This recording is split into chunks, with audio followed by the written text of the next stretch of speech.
The Group of Eight, G8, was an assembly of the world's largest developed economies that have established a position as pace-setters for the industrialized world. Leaders of member countries, the United States, the United Kingdom, UK, Canada, Germany, Japan, Italy, France, and until recently, Russia, meet periodically to address international economic and monetary issues. Point 1. In 2014, Russia was suspended indefinitely from the group after annexing Crimea, an autonomous republic of Ukraine. As a result, the G8 is now referred to as the G7. The Group of Eight, G8, was an intergovernmental political forum from 1997 until 2014. It had formed from incorporating Russia into the Group of Seven, or G7, and returned to its previous name after Russia was expelled in 2014. The forum originated with a 1975 summit hosted by France that brought together representatives of 6 governments: France, Germany, Italy, Japan, the United Kingdom, and the United States, thus leading to the name Group of Six or G6. The summit came to be known as the Group of Seven in 1976 with the addition of Canada. Russia was added to the political forum from 1997, which the following year became known as the G8. In March 2014 Russia was suspended indefinitely following the annexation of Crimea, whereupon the political forum name reverted to G7. In January 2017, Russia announced its permanent withdrawal from the G8.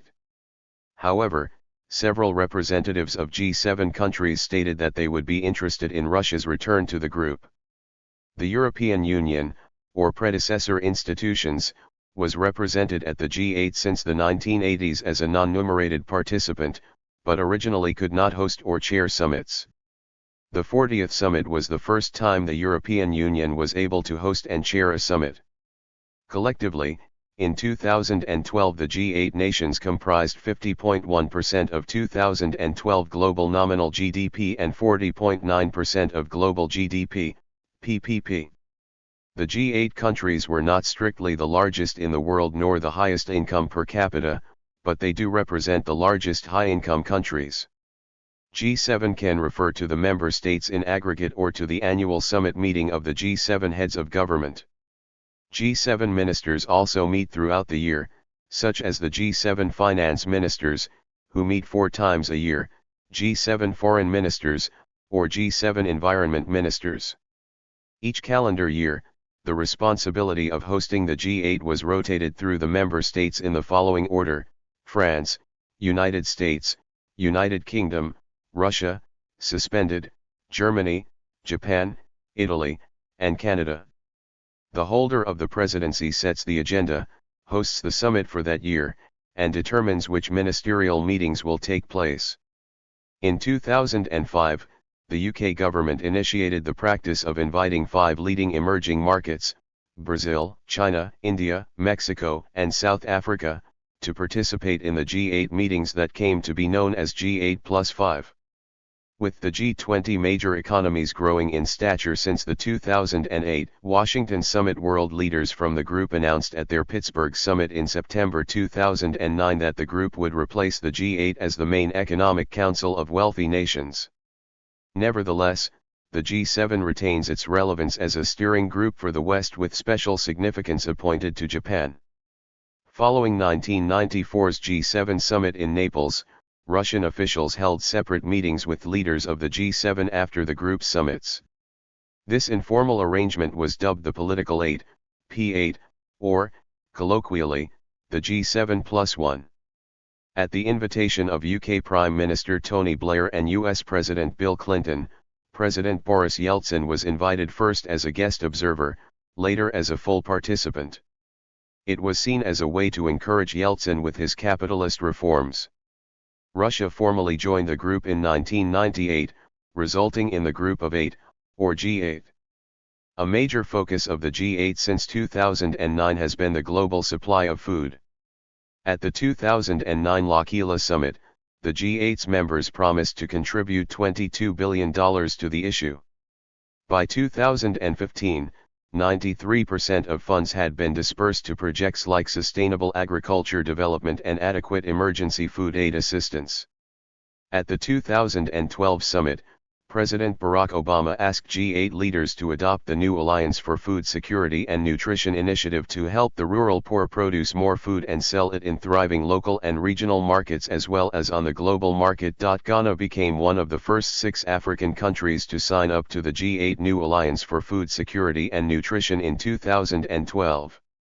There was, however, almost no knowledge of the G8 initiative among some stakeholders, including farmers, academics, and agricultural campaign groups.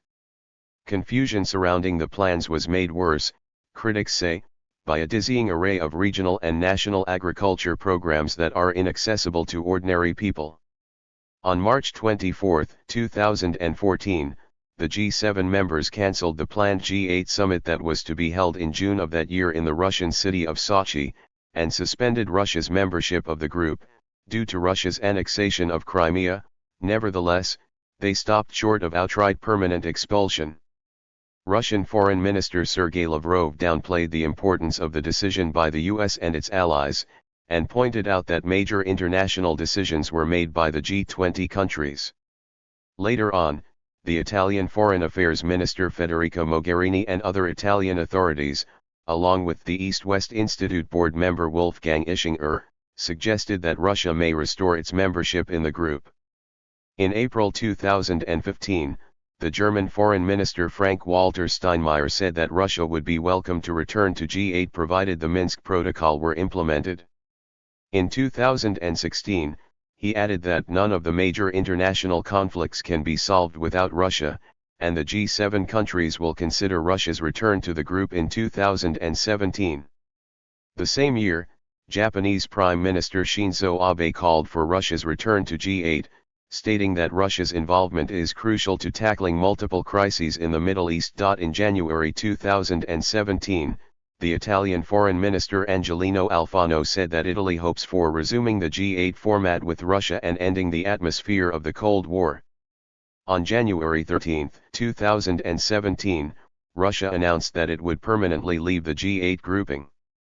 Nonetheless, Christian Lindner, the leader of Free Democratic Party of Germany and member of the Bundestag, said that Putin should be asked to join the table of the G7 so that one could talk with him and not about him, and we cannot make all things dependent on the situation in Crimea. 6 In April 2018, the German politicians and members of the Bundestag Sarah Wagenknecht and Alexander Graf Lambsdorff said that Russia should be invited back to the group and attend the 2018 summit in Canada. Russia should again be at the table during the June summit at the latest because peace in Europe and also in the Middle East is only possible with Russia. The US President Donald Trump also stated that Russia should be reinstated to the group. His appeal was supported by the Italian Prime Minister Giuseppe Conte. After several G7 members quickly rejected US President Trump's suggestion to again accept the Russian Federation into the G8, Russian Foreign Minister Lavrov said that the Russian Federation wasn't interested in rejoining the political forum. He also said that the G20 is sufficient for the Russian Federation. In the final statement of the 2018 meeting in Canada, the G7 members announced to continue sanctions and also to be ready to take further restrictive measures against the Russian Federation for the failure of Minsk Agreement complete implementation. On June 11, 2022, Vyacheslav Volodin, the current chairman of the State Duma, announced on Telegram that countries wishing to build an equal dialogue and mutually beneficial relations would actually form, together with Russia, a new G8. Although Volodin mentioned the group of 8 countries not participating in the sanctions against the Russian Federation, China, India, Indonesia, Brazil, Mexico, Iran, and Turkey, there have been no updates regarding the new G8. However, 4 of the 7 nations listed are already a part of, or are expected to join in 2024, BRICS. By design, the G8 deliberately lacked an administrative structure like those for international organizations, such as the United Nations or the World Bank. The group does not have a permanent secretariat, or offices for its members. The presidency of the group rotates annually among member countries, with each new term beginning on January 1 of the year. The rotation order is: France, the United States, the United Kingdom, Russia, suspended, Germany, Japan, Italy, and Canada. The country holding the presidency is responsible for planning and hosting a series of ministerial-level meetings, leading up to a mid-year summit attended by the heads of government. The President of the European Commission participates as an equal in all summit events. The ministerial meetings bring together ministers responsible for various portfolios to discuss issues of mutual or global concern. The range of topics include health, law enforcement, labor, economic and social development, energy, environment, foreign affairs, justice and interior, terrorism, and trade. There are also a separate set of meetings known as the G8+5, created during the 2005 Gleneagles, Scotland Summit, that is attended by finance and energy ministers from all 8 member countries in addition to the 5 outreach countries which are also known as the Group of 5: Brazil, People's Republic of China, India, Mexico, and South Africa. In June 2005, Justice ministers and Interior ministers from the G8 countries agreed to launch an international database on pedophiles. The G8 officials also agreed to pool data on terrorism, subject to restrictions by privacy and security laws in individual countries. At the High Legendum Summit in 2007, the G8 acknowledged a proposal from the EU for a worldwide initiative on efficient energy use. They agreed to explore, along with the International Energy Agency, the most effective means to promote energy efficiency internationally. A year later, on June 8, 2008, the G8 along with China, India, South Korea and the European Community established the International Partnership for Energy Efficiency Cooperation, at the Energy Ministerial Meeting hosted by Japan holding 2008 G8 presidency, in Aomori. G8 finance ministers, whilst in preparation for the 34th summit of the G8 heads of state and government in Toyako, Hokkaido, met on the 13th and June 14, 2008, in Osaka, Japan. They agreed to the G8 Action Plan for Climate Change to enhance the engagement of private and public financial institutions. In closing, ministers supported the launch of new climate investment funds, CIFs, by the World Bank, which will help existing efforts until a new framework under the UNFUC is implemented after 2012.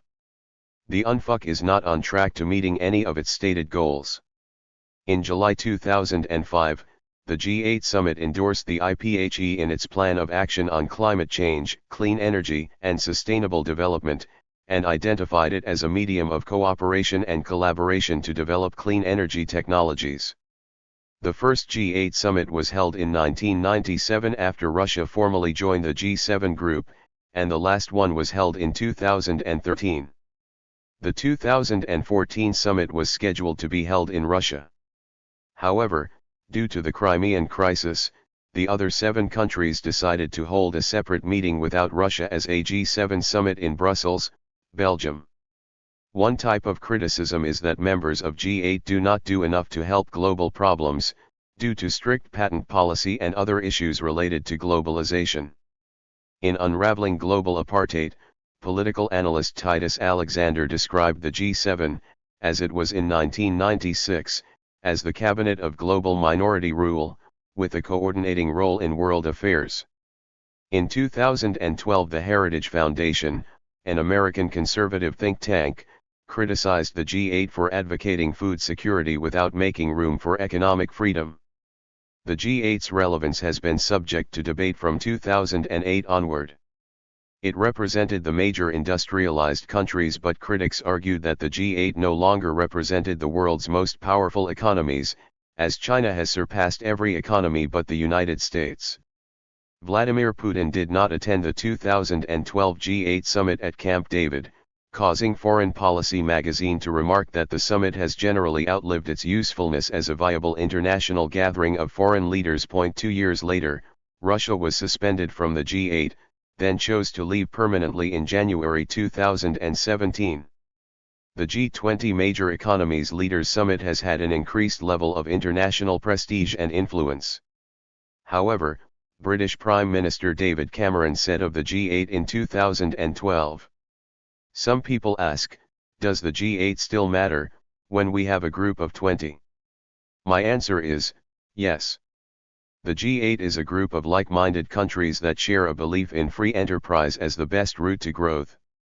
As 8 countries making up about half the world's gross domestic product, the standards we set, the commitments we make, and the steps we take can help solve vital global issues, fire up economies and drive prosperity all over the world. The Y8 Summit, or simply Y8, formerly known as the G8 Youth Summit, is the youth counterpart to the G8 Summit. The summits were organized from 2006 to 2013. The first summit to use the name Y8 took place in May 2012 in Puebla, Mexico, alongside the Youth G8 that took place in Washington, D.C. the same year. From 2016 onwards, similar youth conferences were organized under the name Y7 Summit. The Y8 Summit brings together young leaders from G8 nations and the European Union to facilitate discussions of international affairs, promote cross-cultural understanding, and build global friendships. The conference closely follows the formal negotiation procedures of the G8 Summit. The Y8 Summit represents the innovative voice of young adults between the age of 18 and 35. At the end of the summit, the delegates jointly come up with a consensus-based written statement, the final communiqué. This document is subsequently presented to G8 leaders in order to inspire positive change. The Y8 Summit was organized annually by a global network of youth-led organizations called the IDEA, the International Diplomatic Engagement Association. The organizations undertake the selection processes for their respective national delegations, while the hosting country is responsible for organizing the summit. An example of such a youth-led organization is the Young European Leadership Association, which recruits and sends EU delegates.